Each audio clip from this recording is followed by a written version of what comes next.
Welcome to GabTalks, where we provide tools, tips, and techniques to help your life and business be easier, better, and faster. Hello, hello. How are you? Welcome to our next episode of GabTalks Success Tips from Experts. And today I am bringing to you guys an amazing expert.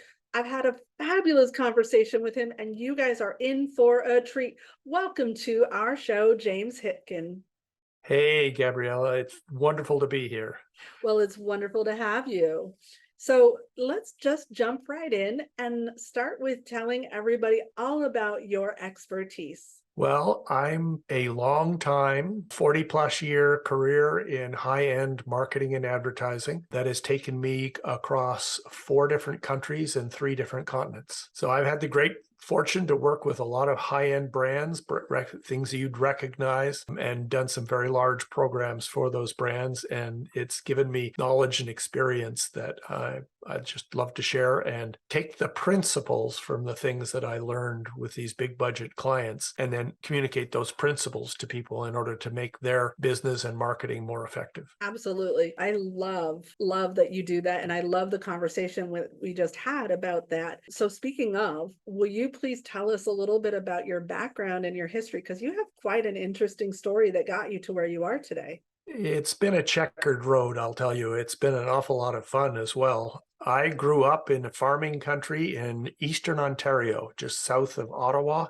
on an island in the Rideau River. Water in the front yard and farmers' fields in the backyard. It was quite an idyllic way to grow up. And then I went to college, started in math and chemistry. We did very well academically, but was bored by the people.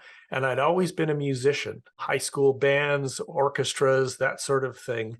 And so I switched after year one and graduated with a music degree. It's interesting. Math and music actually have a synergy with it because you and I were talking earlier about how a music sheet is laid out, and math is part of that. Oh, yes. And when I needed to lift my grade point average, I'd go take a calculus course.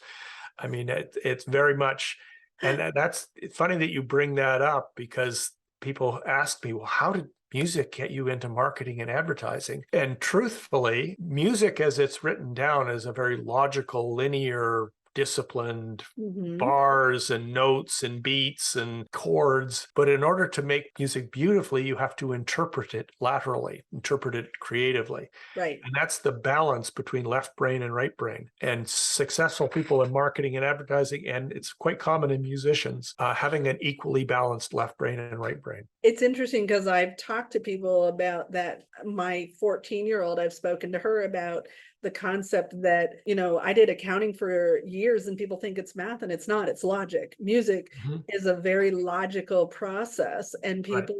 there's a lot of logic in creative processes. So Absolutely. yeah. And I love that you share that because somebody else is actually sharing the same concept that I try to explain to people. So tell me a little bit more about your journey, because you were telling me after you were doing music, you were tapped to get into advertising and doing creatives briefs. Tell me about that. Well, I spent 6 years out of college working in the rock and roll industry on the production side of things, road managing, concert production, that sort of thing. And that was a very exciting and interesting thing. I traveled with a lot of bands that you'd recognize. Mhm. And at the end of my last project was a large project in San Bernardino, California, called Uh-huh. the US Festival. And it Yeah. was a 6 month long project and it was very intense. And at the end of that, I did some reevaluation and reassessment. And I thought back to a conversation that I'd had with the lead singer and bass player in a Canadian rock band that I did a lot of work with. You may have heard of them. The band is called Rush. And their leader, Geddy Lee, extremely intelligent man, very knowledgeable, very smart about business. They were one of the first bands to vertically integrate. They owned their own record company. They owned their own publishing. They owned their own sound and lights. They owned their own trucks. And when they weren't using them, they'd rent them out to other bands. And they started bringing other artists into their record label. And it was those conversations with Geddy Lee that really opened my mind to the potential that with my background, I could also pursue a career in business. So I went about reading and studying and looking at the different disciplines and decided that advertising was the area where I would probably be the best fit. So I went about getting a job as a junior account executive at 30 years old. Most of my peers were straight out of college, and Toronto office of a New York ad agency called Ted Bates. And that's how my career in marketing and advertising started. And I had an opportunity to buy a vendor. I got involved and we refocused the business on websites because my observation had been, and this was 10 years ago, the website's the most important digital asset that a business owns. Yeah. And most of them are terrible. It has become even more important. One of the outshoots of the pandemic is the shift to online shopping, the shift to online information gathering. Your website is today the most important digital asset that you own, and most of them are not up to the task. Just because Wix makes it easy doesn't make it good. That's right. Most of what makes a website good is not technology, it's strategy. And that's where I'm marrying my background in marketing and advertising strategy with this very important digital asset that a business needs and owns. Well, that is a perfect lead into my next question. We were talking before we started this, and I always ask our guests about their inspiration and their influence, and your influence was really incredible. So tell us about that. When I was in that transition period from rock and roll to advertising, I read a book called Ogilvy on Advertising. It was written by an old ad guy named David Ogilvy. And that was that really solidified it in my mind because Ogilvy was approaching advertising from a consumer perspective and it had a strong underpinnings in direct marketing, the headlines and all this sort of thing. And one of his quotes that I still use today quite often, very few words with a very powerful idea, and it ties in tightly with this website idea. The essence of strategy is sacrifice. Basically, what he's saying is that you cannot be all things to all people. And that as hard as it is, you've got to let some things go. The other piece of this was the very first agency I worked for was a company called Ted Bates. At Ted Bates, there was a gentleman, Rosser Reeves. He invented the concept of the USP, unique selling proposition. And that is another manifestation of this idea of the essence of strategy is sacrifice. And you start thinking about it, you'll start seeing it in lots of different places. And it is one of the biggest challenges in this digital age that business marketers run across. It's the new shiny thing syndrome. There's so many things going out. There's so many influences. Yeah. Why are you on TikTok? Well, my nephew said it was a good idea. How old is your audience? Well, they're all over 40. They're not on TikTok.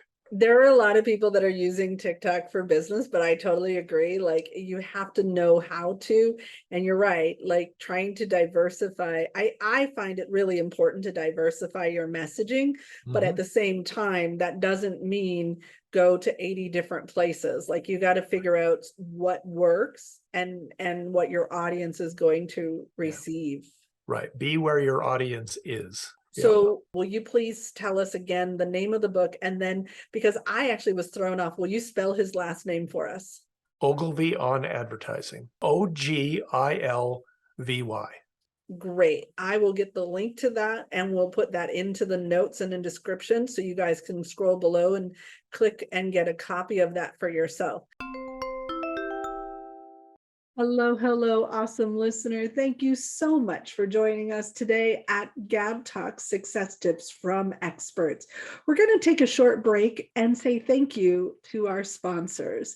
It is through the generous support of these sponsors that we are able to bring to you these amazing experts that are sharing their best tips for your success.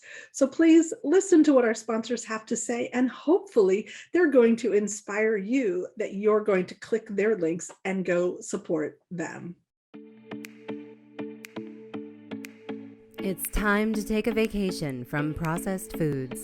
The ultimate lifestyle transformation kit will upgrade the way you look, feel, and perform, or will give you your money back, guaranteed. By taking a vacation from processed foods, you will detoxify your organs, cleanse your cells and remove chemicals from your gut.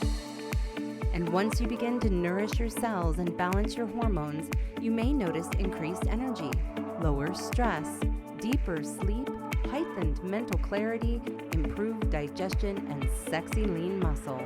Any of that sound interesting to you? You have nothing to lose and everything to gain. You already eat every day, and what you eat really matters.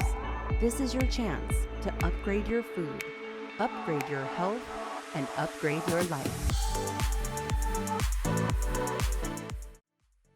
Global Prosperity Academy, GPA, is a community of like-minded individuals that are heart-centered and mission-driven, focusing on high-level communication training, leadership development, and strategic community building. Take a look at the video in the link below and see how GPA is right for you. Now, if you were able to go back and talk to your younger self, if you could give yourself one piece of advice, what would that be? Done is better than perfect. And so much of the improvements you can create in business and in life is through experimentation and through trying things. One of the underlying principles in direct marketing is test, test, test. Beat the control. You've got something that's working. That doesn't mean you sit back on your laurels. You figure out, how can I make it work better? And I often tell business owners today, don't try to boil the ocean. Find the things that are working, do them well, and when you can do them well, figure out how to do them better. And inside out perspective is very common. And yet what makes it really powerful is having an outside in perspective, having empathy for your customers. So speaking of, let's have a little conversation about that inside out versus outside in, because you and I really kind of dug into that. And I think our audience could really benefit from hearing from you some tips on shifting from that inside out to that outside in way of conducting business. Exactly. And it's a powerful idea, and it resonates with people because it has a lot of common sense. When I do website audits, I will spend the first half of the audit not talking about the website. We'll spend the first half of the audit me asking questions about who is their best customer. What are they like demographically? What are they like attitudinally? What is the pain that they're trying to solve? And then what is the gain they'll get from working with you? And that 4-section quadrant, the customer avatar, is the most important thing involved in a successful website. Because if you don't have that clear, then it's just words and images on digital pages. The next most important thing, tightly connected to the customer avatar, is mapping the customer's journey. Where are they? Most of the time, you're barely a dot on their horizon. They've got no interest at all in what's going on. But as their need state changes, their interest level starts to rise. And they go into consideration mode and start to think about, I guess I got to solve this problem. And then they'll go into prospecting mode, which is higher up in the bell curve. So you're saying they are self-selecting themselves to be prospected. That's right. So if I'm self-selecting myself to be prospected and I go to your website looking to see how you can solve my problem, and all I'm seeing is I'm amazing, I'm this, I'm that. That's right. There's nothing that can solve the problem. You want to lead with the problem. Lead with the problem. You might even want to agitate the problem. Talk about the things that are going to happen if you don't do this right away, but you want to lead with the problem, because then the audience can relate to you because they're there on their journey and you are resonating with their journey. That's what causes engagement. Once they've engaged with you, then you can present a solution. Speaking of engaging, you told me something, and in fact, it's behind you on your shoulder there. There's a really, really critical component to getting someone to engage. Do you want to talk about that for a moment? Absolutely. You may have heard the story about the goldfish has an attention span of 9 seconds. It's a myth. It's not true. But as a business owner, you should be so lucky. When people arrive at your website, when people ask for your website, you have 6 seconds or less to engage them. And the 6 seconds doesn't start when the website loads. It starts when they ask for the website. So if your website is taking 3.5 or 4 seconds to load, well, that's a problem Yeah. because you still have 5 more things you need to do. The next thing you need to be concerned about is, am I in the right place?